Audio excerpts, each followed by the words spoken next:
Adonai Eloheinu melech haolam, asher kiddushanu b'mitzvotav v'tzivanu la'asok b'divrei Torah. Blessed are you, Lord our God, King of the universe, who sanctifies us with his commandments and commands us to engross ourselves in words of Torah. Amen. All right, now, this morning we have, again, a double portion of, it's a double portion. Behar and Bechukotai. And the 32nd reading from the Torah, the second to the last reading from the book of Leviticus, is called Behar, which means on the mountain. Now, the name comes from the first words of the first verse of the reading, which could be literally translated to read, "The Lord then spoke to Moses on Mount Sinai." This portion from the Torah introduces the laws of the sabbatical years, the Jubilee, and the laws concerning redemption. Bechukotai, the last reading from the book of Leviticus, is called Bechukotai, which means in my statutes. The name comes from the first verse of the reading, which begins with the words, "If you walk in my statutes." This last reading from Leviticus promises blessings and rewards for Israel if they will keep the Torah, but punishment and curses if they break the commandments of the Torah. The last chapter discusses laws pertaining to vows, valuations, and tithes. In most years, synagogues read Bechukotai together with the preceding portion, Behar. Now, this is going to be a little bit unusual drosh today, okay? Because many of you know, if you've known me for any length of time, I don't get into a lot of real esoteric, sky stuff. A lot of it is just very down to earth. How do we walk out Torah every day in our lives, okay? Now, so whether we would like to admit it or not, today in America, we are living in a war zone. Saturday afternoon, last weekend, while we were here just shortly after we were dismissing here, a guy pulled up to a mall and he killed 8 people before being taken out by a police officer.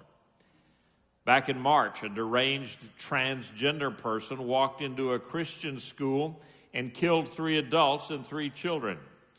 A couple of weeks ago, an illegal alien, a trespasser in this country, let's just call it what it is, they're trespassers, killed 5 people because they asked him not to shoot his rifle in his front yard after 11 o'clock at night. And he got mad and went in there and killed them all. I could go on, but this stuff is happening. It is. Now, as many of you know, I was a Coast Guard officer for 22 years, and during that time I pursued drug smugglers and made many arrests all throughout Central and South America. I also did a lot of maritime security and safety teaching throughout that same region. Now, I really felt strongly this morning to kind of go in this direction. So today, I would like to talk a little bit about peace, safety, and security. Now, our Torah portion today speaks of Shalom in the land. I'm going to give you some practical pointers that will help you be more alert and aware of your surroundings. To help you remember, I've made a list of safety tips available to you, and it's back there on the back table, okay? So, and I'm just kind of wondering, how about Johnny and Noah, if you could take those, it's called Rabbi Sheik's suggested safety, whatever it was, safety suggestions. And, just kind of pass them around so that you have them in front of you. All right, and I made up about 50 of them, so, that ought to be enough for everyone to have one today.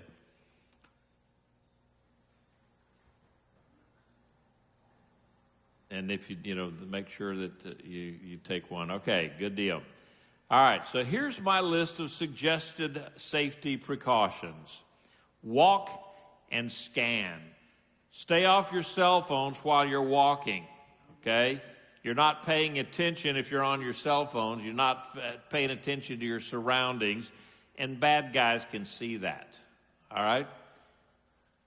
And, of course, you've all seen the things on the internet where people are watching their phones and walk right into a pond or a pool or walk out into traffic or whatever. You know, don't be that guy, okay? Practice situational awareness. That means just look around you when you leave your home or your car or the store or any other building. Be alert for anything that looks out of place. I do that now as just a matter of course. Back, when I was doing that sort of stuff in a different life, it made the difference between life and death sometimes for me, because I noticed certain things that were out of place, took precautions, and avoided getting ventilated, okay? It's not fun getting lead poisoning in South American countries. I can just tell you that, okay? They tried several times, but I never did get one of those enemy marksmanship badges, where they shoot me and got me. All right? They came close, but never did. Be aware of where you are all the time. Just, is something out of place? Check it out or just be aware of it. Shop during the daylight if you can. Now, I know sometimes you can't, but parking lots are not safe, and parking garages at some malls they offer more opportunities for an ambush, okay? So just be careful. I know I don't let my wife go shopping at night unless I am with her, and I can then accompany her back and forth to the car. And that's just what we do. Don't unlock all the doors on your car. Okay, now this is when we're talking about, everybody's got a clicker, right?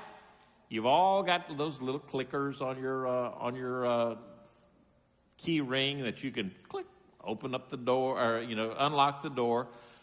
Don't double click it, or don't set it to where you can click it and all the doors open up. Just the one you're going to get into, the driver's side, until you get up to the car and you see that, okay, nobody jumped in the back seat there and is hiding or something like that. I see that on the movies all the time, where some dude is in the back seat, and they don't even pay any attention to it. And next thing you know, the dude's back there and got a gun, or he's got a garrote, and, just all sorts of things like that. Well, don't unlock your doors, or set your car doors to be locked as long as the engine is running, okay, and you've got the key in the ignition, that it won't unlock until you turn the key off and pull it out. If you can do that, okay, you learn how to manipulate your locks to give you maximum safety. Stay focused, okay, when you're unloading your purchases, wherever you are. Pay attention to your surroundings, okay? You're just unloading stuff you go to Costco and you're unloading all of your prizes there, and then dump them in the back seat. Just be aware of who's around you, whatever, because people get mugged right there when they're carjacked, when they're unloading groceries. And so not only you lose your car, you lose your groceries, okay? So be aware. Okay, when you go to the gas station and you fill up, okay, when you're filling up your car, don't leave it running, okay? Turn it off, get out, lock the doors with the key in your pocket. Keep the key in your pocket, okay? That makes it a whole lot less likely that if somebody comes up and wants to take your car, you just run like crazy. Even if you're an old fat guy like me, you can run like crazy, all right? And just, again, stay aware of your surroundings. If you see somebody coming up to you when you're getting that gas, just be aware, be ready to run, or do whatever you can, take defensive measures. Use a well-lit and a well-populated gas station. And do it during the daytime. Try to figure out when you can do that during the daytime. It's much safer.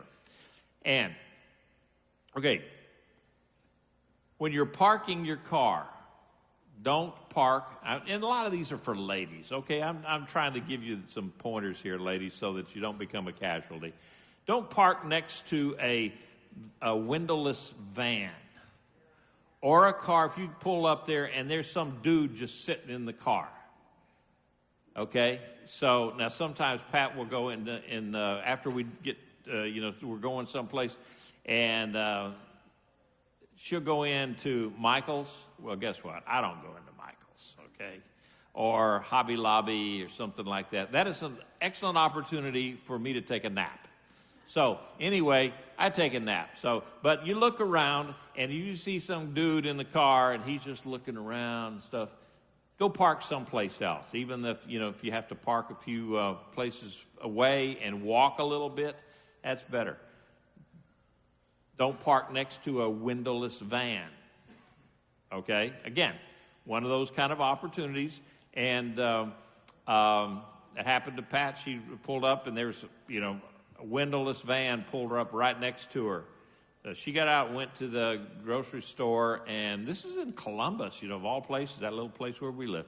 And she looked out there, and so she says, you know what, I've never seen that van around here before, and the guy's just sitting there watching. And so she called the cops. And I mean, in about 30 seconds, they were there in the, little town. They didn't have much to do. And they pulled up there and surrounded the dude and talked to him. And he had no business there. He was just sitting there for some kind of mischief, okay? He was not shopping. And so I don't know, maybe she was able to, shortstop some. But, I've been on her. We've been married over 50 years. So I've been pushing her a lot to be aware of what's going on. She does a good job of it. Okay, consider a deterrent. Okay, now, if you're not trained with firearms, but you want a deterrent, find some, like an easy-to-use pepper spray or something like that. Those work pretty well. And if you're in an office situation, like, not in big, tall building office, but in a little, place like where you're kind of isolated, put a can of wasp spray right there on your desk, and that works excellent if somebody were to try to accost you. Okay, that would work very well. And if you do want to carry a firearm, get professional training as to how to do it. And make sure that you have the mental capacity, think about it, to pull that trigger if you need to. Okay? Think about that very hard. That's very important. Can you pull that trigger if you have to? If it was of course, I don't have any problem with that. But I mean, a lot of people, if you have kids, I worked this out a long time ago. Can I pull the trigger? Absolutely, in a pair of New York seconds. If somebody's threatening my family, wouldn't even think about it. Consider another deterrent. You can buy a key ring, a keychain panic alarm. I don't know, do any of you ladies have one of those things? Some of you do, because it's at the house, okay. But they are loud and they get a lot of attention. Did that get your attention? Yeah, buddy. All right. So they're not expensive. Get you one. Works. When you go to an ATM, okay, again, go to one somewhere well lit, well traveled, where you're not going to be. You see people all the time. They'll pull up to this little dark ATM, just one little light there. Everything else is dark around them and stuff. Don't do that. Just go to the one in HEB or something like that where there's a lot of people around. And another thing, okay, watch your wardrobe, okay, what it is that you're wearing, okay. And, you know, I've got one of those phones that ends in X, you know. You heard of Rolex? A Rolex watch, okay. I've got a Timex. And it works very well. I'm safe, okay. But no, just don't be flashy with jewelry. It's you don't need to do that. Trust your gut.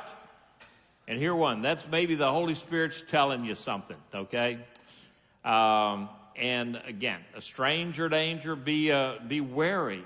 If a stranger comes up and offers to carry your groceries out to the car for you or help you with something, you know, somebody just right out of the blue, that ought to be a red flag to you right there, because people don't do that, okay? Not necessarily unless, maybe, you know, I don't see any real old ladies there that kind of have to walk with the cane, something like that, you know. Just be aware of it. If you really need help with your groceries, ask one of the people at the grocery store. They'll be, you know, they always ask you. It aggravates me because they'll look at me and say, "Sir, do you need any help with your groceries today?" "I only need help eating them, that's all." Okay, and I don't even need help with that. I do a good job of that. Leave me alone. I was loading up 50 pounds of water softener salt into the basket here the other day. And some dude had the audacity come up there and ask me, "Sir, do you need any help with that?" I said, "Do you need any help with your nose being rearranged? I'm not that old." Pat got after me and says, "You're really sensitive about that, you know." No, just be aware when somebody's trying to be too nice to you. It's, you know, just be aware. That's all. And there's another one. Play keep away. Don't give out information on, you know, online or the phone call. How many people get online and tell their whole life story out there? They do. You know, it's just crazy. You know, your address, your social security number, and we could go into a whole lesson on just internet security and what you should do and what you should not do. Best thing to do is stay off of it mostly, okay? But anyway, then bar the door.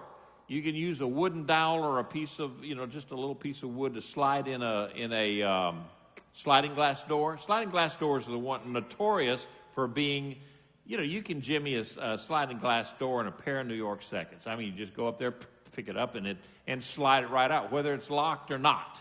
It's easy to do. So you put there are things that you can attached to it. There are bars that actually you screw the bar on it and go poop like that, and then that way you can't get the thing open. Anyway, look at the things that you can do in your house. Okay, there's a lot other things that I could talk about, but we got to get going. Plus, I need to do something spiritual today too. Okay. So, this morning I read the following. "If you walk in my statutes, keep my mitzvot, and carry them out, then I will give you rains in their season. The land will yield its crops, and the trees of the field will yield their fruit."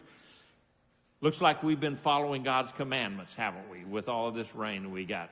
Of course, last year maybe not so much with the drought. I don't know.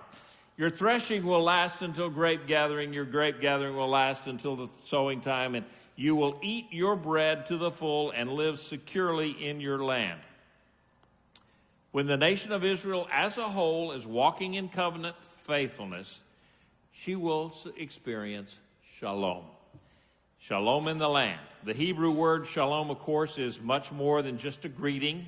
It means peace. It means wholeness, means completeness, lots of things. In this context, it refers to security from enemies. Moreover, the Torah promises protection from harmful beasts in the land. I don't know if y'all have harmful beasts in your land, but I got them in my land, from water moccasins to copperheads to feral hogs. And yeah, those feral hogs, in fact, there's one, I don't know what happened to him, but he he died out on the road right there on the property line. Fortunately, he was about 200 or 300 yards away, so I didn't really deal, and he was on somebody else's property, just barely, but on their property, and so we just let the vultures have him. But those things, 200 or 300, 400 pounds, and they can kill a man. They really can. So, I am thankful that when I'm out there walking in the woods sometimes that when I hear them snort, I think, well, you know what? I'm going to go back to the house because I don't need to deal with this. Verse 6, it says, I will bring shalom in the land, and you will lie down, and no one making you afraid. I will remove dangerous beasts from the land, and no sword will pass through your land. Now, anyone who follows the news of the Middle East knows that the modern state of Israel does not currently enjoy a complete peace. Since the formation of the nation, the Jewish state 75 years ago, the tiny nation of Israel has been persecuted by enemies both outside and inside her borders. The Shalom of Israel is under constant threat from the hostile neighboring nations and from terrorists. We read about it every day. Leviticus says that when the nation of Israel as a whole is walking in covenant faithfulness, she will vanquish her enemies.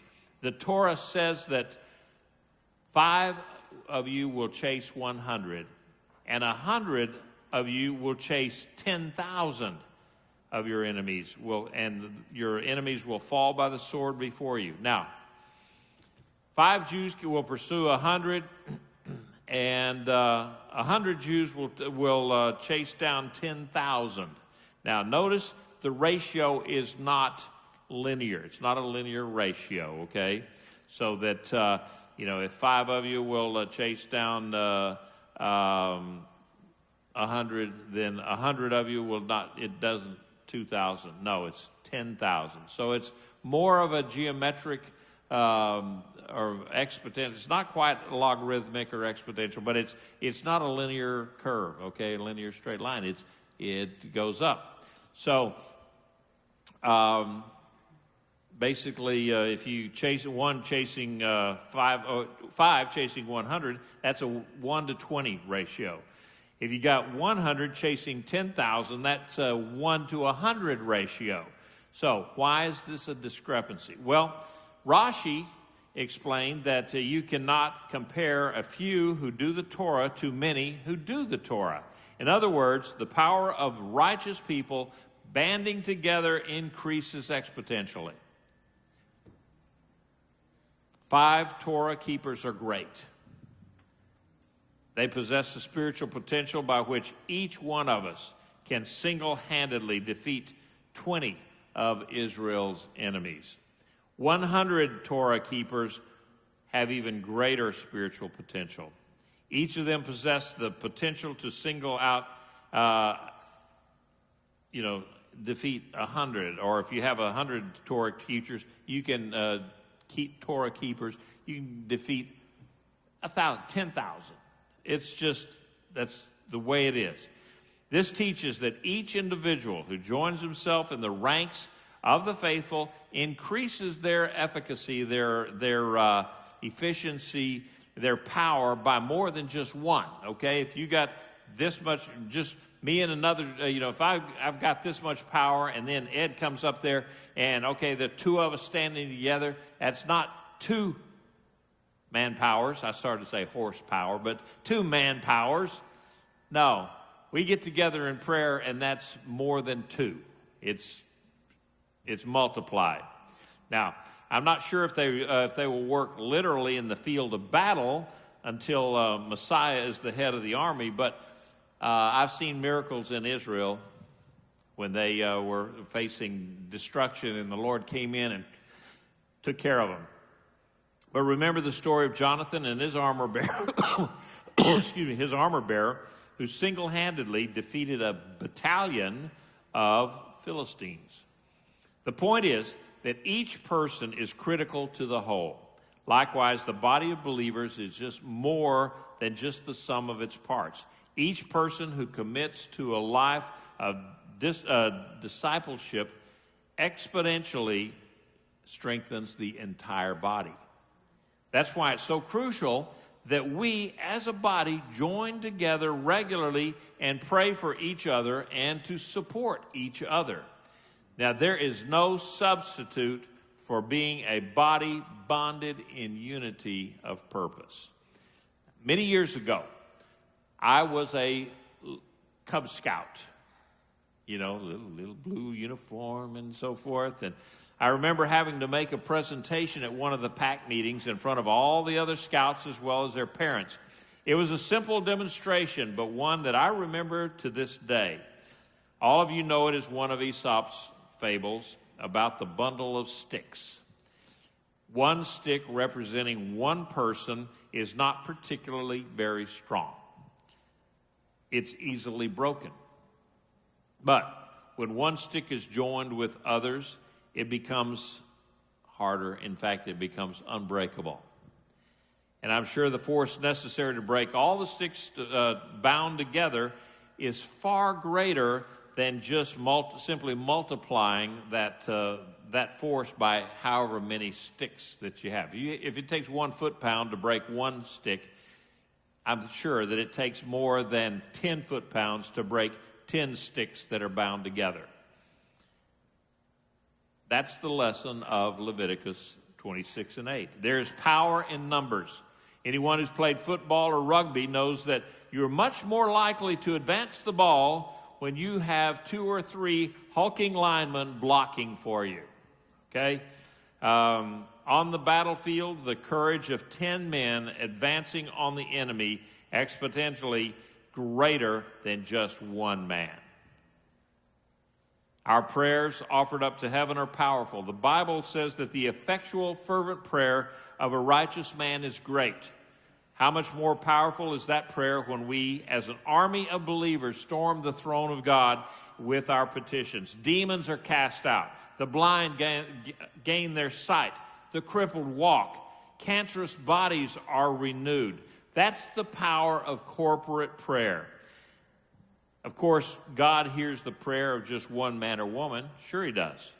But all of heaven hears the prayers of a congregation blended together in a symphony of praise and worship. According to Leviticus, the most effective measure Israel could take to improve her security situation is to turn to the commandments of Torah.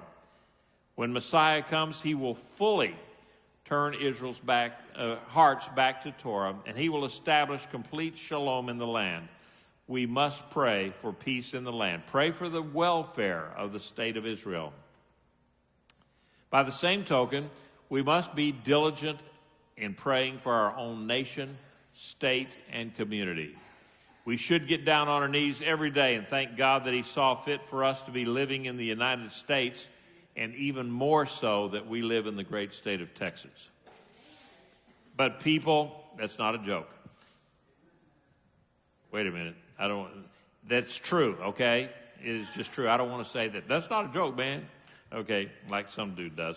Anyway, but America has strayed far from the vision of our founding fathers. This nation was forged in the fire of Torah and formed on the anvil of Tanakh and the Brit Hadashah. George Washington was quoted as saying, "It is impossible to rightly govern a nation without God and the Bible." He further said that the propitious smiles of heaven can never be expected on a nation that disregards the eternal rules of order and right which heaven itself has ordained. We have to get back to some of the sayings of these. We need our own Pirkei Avot just from our founding fathers. They had some wisdom. Sadly, there will never be another man like George Washington. God knows we need such a great leader to steer this ship of state back to the precepts laid out thousands of years ago on Mount Sinai. We need to get back to God. Men and women of faith need to unite in prayer and to rid this nation of the evil that has corrupted our founding. After the dedication of the first temple, God appeared to Solomon in a dream. He told Solomon that from time to time it might be necessary to discipline the nation of Israel with drought, locust, or plague, but when my people, over whom my name is called, humble themselves and pray and seek my face and turn from their evil ways, then I will hear from heaven and will forgive their sin and will heal their land. That verse, of course, directed to the nation of Israel. God is saying that if the nation as a whole, not just a remnant, not a tiny little group, but as a whole, would humble themselves and pray and earnestly seek God, then he would heal the land. That's the challenge that we face today. America as a nation, as a whole, needs to come together and seek God. We are not Israel, but our nation was founded on Judeo-Christian principles. We may be just a minority in this nation anymore. We're getting more and more of a minority, people of faith, people that believe that the God of Abraham, Isaac, and Jacob. Those of us that are born-again believers and followers of Yeshua HaMashiach, Jesus the Messiah, we seem to be a vanishing population. But I strongly believe that God can use each and every one of us to turn this nation around, starting at the school board level. I talked to you a 3 or 4 weeks ago, a month ago, about making sure that you went out and voted in that school board election that we had here locally. It's very important that we start there. Get rid of these communist fools that are in our school boards now.